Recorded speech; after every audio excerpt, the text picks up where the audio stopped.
बिस्मिल्लाहिर्रहमानिर्रहीम। मेरे तमाम काश्तकार भाइयों को अस्सलाम वालेकुम। और किन्नू के बागात के काश्तकार जो हैं उनके लिए ये वीडियो कर रहा हूँ। पाकिस्तान के अंदर इस वक्त वाशी तौर पर हालात पाकिस्तान के अबतर हैं। पाकिस्तान के अंदर सनत भी तबाह, काश्तकारी भी तबाह, पाकिस्तान की आवाम परेशान, ये सारे मामला जहाँ पर चलते हुए नजर आ रहे हैं। इन्हीं तमाम मुश्किलात के अंदर हम लोगों ने रास्ता तलाश करना है। इसी रास्ते को तलाश करने के चक्कर के अंदर आज की ये वीडियो आपके साथ शेयर करने की कोशिश करूंगा। पाकिस्तान के अंदर 70% आबादी किसान जो इस वक्त ज़बून हाली का शिकार है। आपके जो घरेलू हालात है वो भी इस वक्त नागुफ्ता बे हैं। और इसके अलावा जो हमारी परचेजिंग पावर है वो भी कम हो गई और मंडियों के दाम जो हैं वो भी गिर गए हैं। और जो हमारे जो मिडल मैन है जिसको आड़तिया बोलते हैं, उनके मज़े इस दौर के अंदर उनके मज़े हुए, जिस तरह गंदम में हुआ, मकई के अंदर हुआ, दीगर जो कपास है इस वक्त जो उसके हालात है, ये सारी चीज़ें आज की वीडियो के अंदर मैं आपको अपील करने की कोशिश करूंगा कि अब जो किन्नू के काश्तकारों के लिए इस वीडियो के अंदर एक पैगाम छोड़ना चाहता हूं कि इस वक्त जो ज़रूरत है, अकेले किन्नू के फल के ऊपर हम गुजारा नहीं कर सकते कि क्योंकि वो साल के अंदर एक दफ़ा जो उसका फल फरोख्त होता है और उस वक्त हमें पैसे मिलते हैं। गो के किन्नू के बागात के ऊपर अगर प्रॉपर तरीके से मेहनत की जाए तो पंजाब के अंदर 2-3 चीज़ें जो है काश्तकार को अच्छा मुआवजा देती हैं। उसमें सबसे पहले आम आ गया, किन्नू के बागात आ गए, और उसके बाद गन्ने की फसल आती है। बाकी उसके बाद मकई, गंदम यानी बम्पर क्रॉप्स जितनी भी हैं वो सारी इसके अंदर आती हैं। इसी दौरान सब्जी जो है उसमें जैक लगता है और जैक लगने के बाद अच्छे पैसे मिल जाते हैं। बाज़ इलाकों के अंदर सब्जी के ऊपर जो है प्रॉपर तरीके से काम किया जाता है और लाखों रुपए कमाए जाते हैं। टनल फार्मिंग जो है वो भी एक बहुत अच्छा तरीका है और उसके अंदर आप ऑफ सीजन जो फसलें हैं वो उगाकर अपने जो है अच्छी अर्निंग हासिल कर सकते हैं। हालात इस वक्त ये चल रहे हैं कि हम एक फसल के ऊपर गुजारा करके अपने बच्चों का पेट नहीं पाल सकते, अपने बिजली के बिल नहीं दे सकते, हम जो अपनी ज़िंदगी के रोज़मर्रा के अखराजात हैं उनको पूरा नहीं कर सकते। इसी तरह जिस तरह मोबाइल है वो डबल सिम वाला है, इसी तरह हमें अब इस वक्त ज़रूरत पेश आ गई है कि हम 2 फसलें काश्त करें, 3 फसलें काश्त करें। यानी किन्नू के बाग के अंदर हम क्या कर सकते हैं, हम ये कर सकते हैं कि छोटी फसलें जो हैं वो लगाएं। मूली, गाजर, शलजम, शिमला मिर्च, ये चीज़ें जो है वो लगाई जा सकती हैं। मटर लगाया जा सकता है। इसके अलावा दालें वगैरह जो है वो काश्त की जा सकती हैं। लेकिन बाद चीज़ें जो हैं उनका ये है कि उनके ऊपर पेस्ट का प्रेशर ज़्यादा आता है, वायरस का अटैक ज़्यादा आता है, जिसकी वजह से वो प्रॉब्लम करती हैं। और पेस्ट के प्रेशर की वजह से किन्नू के बागात जो है मुतासर होते हैं। बाज़ ज़मींदार गंदम लगाते हैं और दूसरी फसलें जो बड़ी लगाकर बाग की जो है अपने बाग को अपने हाथों से खुद ही तबाह करते हैं। ये काम नहीं करना चाहिए कि किन्नू के बाग के अंदर स्पेशली वो फसलें लगानी चाहिए जो उसके ग्राउंड के साथ साथ यानी छोटी फसलें जिसको बोलते हैं वो लगानी चाहिए। मेरे हिसाब से जो अच्छे पैसे आपको फसलें दे सकती हैं उनके अंदर प्याज, लहसुन और उस अदरक, इसके अलावा मटर और इसके अलावा शिमला मिर्च, शलजम, मूली, ये वो चीज़ें हैं जो आप लगा सकते हैं। शलजम, मूली, लहसुन, इनके ऊपर, प्याज के ऊपर जो है आपका खर्चा वो आएगा जो आपने काश्त के वक्त करना है या उसके बाद खाद जो है उसको प्रोसेस करना है। इसमें पेस्टिसाइड का इतना अमल दाखिल नहीं होगा जो आप सेविंग करके अच्छे पैसे इसके अंदर से कमा सकते हैं।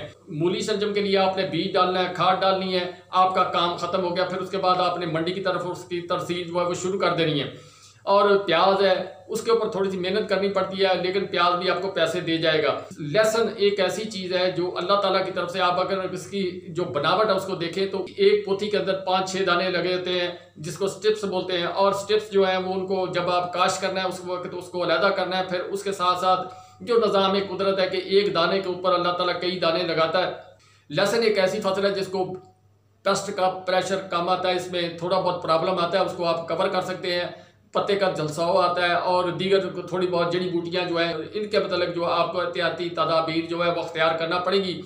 लहसुन एशिया के खित्ते के अंदर काश्त किया जाता है जिसमें चाइना, पाकिस्तान, भारत, अफगानिस्तान, ईरान, ये जो जगह है यहाँ पर जो है वो लहसुन की काश्त की जाती है। इसके अलावा कुछ और ममालिक भी हैं जहाँ पर काश्त की जाती है। चाइना के अंदर जो इसकी औसत पैदावार है फी एकड़ वो 7 टन से 8 टन है। पाकिस्तान के अंदर इसकी फी एकड़ पैदावार जो है वो रिकॉर्ड की गई है वो 3 टन फी एकड़। पाकिस्तान के अंदर जहाँ पर ये ज़्यादा काश्त होता है वो इसका गुजरांवाला, लाहौर, फैसलाबाद डिवीजन और इसके मुल्हिका जो इलाके हैं वहाँ पर जो लहसुन की काश्त ज़्यादा होती है।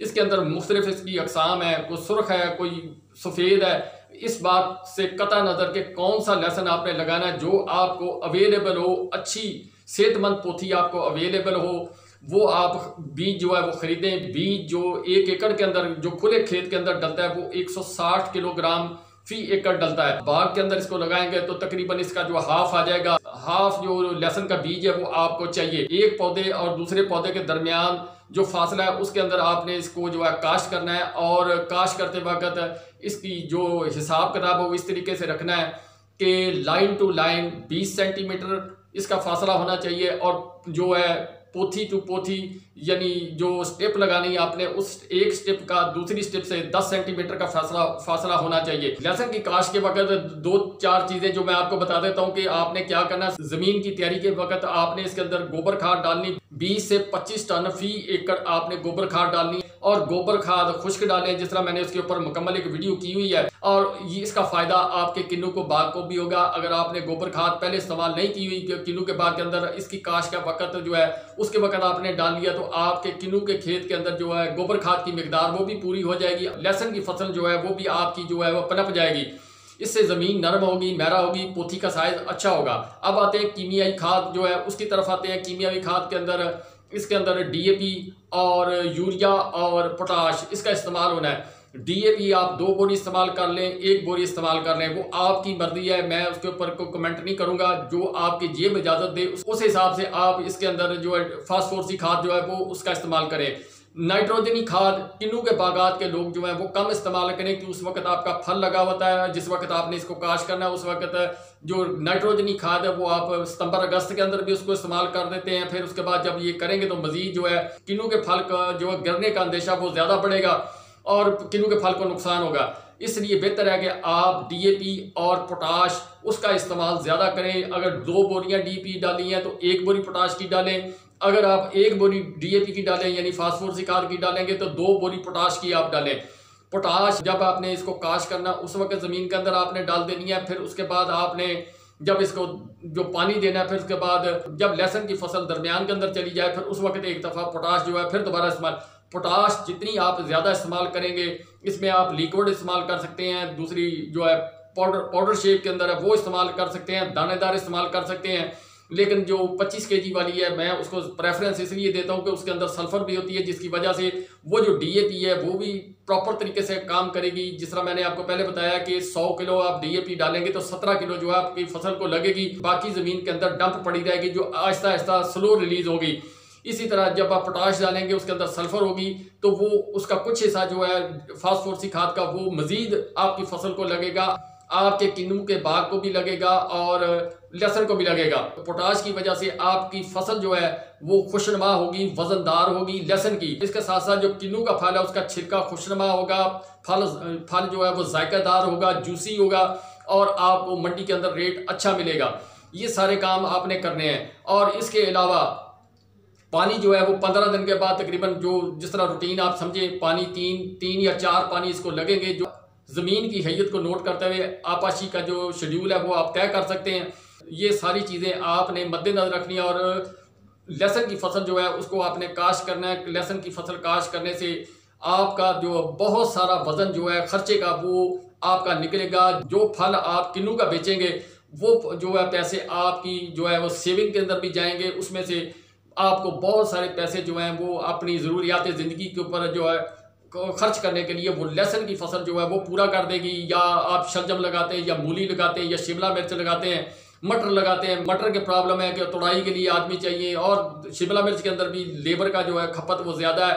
ये शलजम, मूली और लहसुन, प्याज इनके लिए जो है वो उतनी लेबर दरकार नहीं होती, इसलिए ये प्रॉफिटेबल फसलें हैं, खर्चा कम है और आमदन इसकी ज़्यादा है। और फिर इसके अलावा लहसुन का जो है वो सबसे बड़ी बात यह है कि पूरा साल आप उसको स्टोरेज करके मुख्तलिफ औकात के अंदर मुख्तलिफ रेट जो है आप चेक कर सकते हैं, जिसकी वजह से आपकी अर्निंग के अंदर जो है ज़्यादा जो है वो प्रॉफिट आएगा।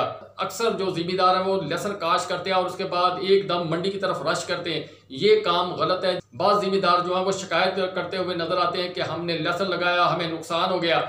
वो नुकसान इस वजह से होता है, आम जो सीजन होता है जब फसल जो है उसको जमीन से निकाला जाता है तो उसके वक्त जो है फिर उस वक्त जो मंडी के अंदर तमाम तरफ से जो लहसुन आना शुरू हो जाता है, जिसकी वजह से दाम कम हो जाते हैं।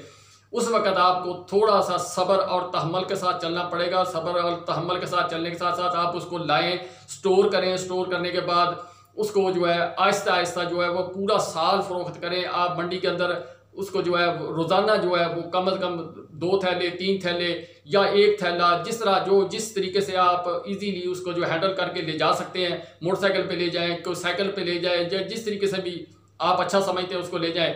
आप रोज़ाना का मार्केट का रेट चेक करेंगे। मार्केट का रेट चेक करने के बाद आपको पैसे मिलेंगे। लहसुन के फ़ायदे जहां आपकी जेब को हैं, वहां पर जो इसकी जो है, अगर आप मंडियां, तो वो आप इसकी फार्मास्यूटिकल की जो मंडियां वो तलाश करें तो आपको इसका प्रॉफिट जो है वो ज़्यादा मिलेगा। आप मेरा किसान जो है इस तरफ तवज्जो नहीं देता।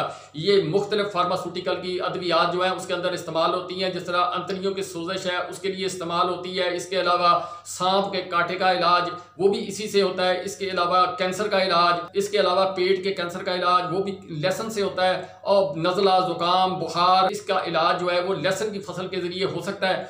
इसका अर्क जो है इन्हीं बीमारियों के लिए आप इस्तेमाल कर सकते हैं। अर्क निकालने का तरीकाकार वो आपको मालूम है कि कुछ लोग जो है वो ये बिजनेस करते हैं जो आपको अर्क निकाल के दे देते हैं। ये लहसुन जो है मुख्तलिफ जगह पर इस्तेमाल होता है। अब हमारे पाकिस्तान के अंदर तो वो सिस्टम नहीं है, वरना जो बड़े ममालिक है वहाँ पर लहसुन को जो है ड्राई किया जाता है, फिर इसका जो है पाउडर तैयार किया जाता है। पाउडर तैयार करने के बाद फिर इसको मुख्तलिफ ममालिक के अंदर जो है भेजा जाता है, जिससे अरबों डॉलर जो है वो कमाए जाते हैं। पाकिस्तान के अंदर ये चीज़ें नहीं हैं। चाइना के अंदर और दीगर ममालिक के अंदर जो है, जो हम लोगों से ख़रीद करने के बाद उसको प्रोसेस करने के बाद जो मार्केट के अंदर लेकर जाते हैं, बदकिस्मती कि हमारा जो किसान है अपनी शब रोज़ मेहनत के अंदर लगा हुआ है और उसमें कोई इतना बड़ा सरमायाकार जो है वो नहीं है कि वो इंडस्ट्री लगाए और इंडस्ट्री लगाकर जो है वो इससे पैसा कमा सकते हैं। कोशिश करें कि जदीद तरीके अख्तियार करके आप अपनी अर्निंग अपनी ज़मीन से ज़्यादा कमाएं तो ज़्यादा बेहतर होगा। बहरहाल के अगली जो वीडियो करूँगा वो इसी सिलसिले के अंदर जो ये डबल आमदनी वाला है इसके ऊपर करूँगा कि सिट्रस के बागात के अंदर लेमन की क्या अहमियत है और लेमन लगाकर आप किस तरीके से ज़्यादा मुनाफा कमा सकते हैं। अगली वीडियो इसके ऊपर करूँगा। अब तक के लिए इतना ही, इजाज़त दीजिए। अल्लाह पाक सबका मुहाफ़िज़।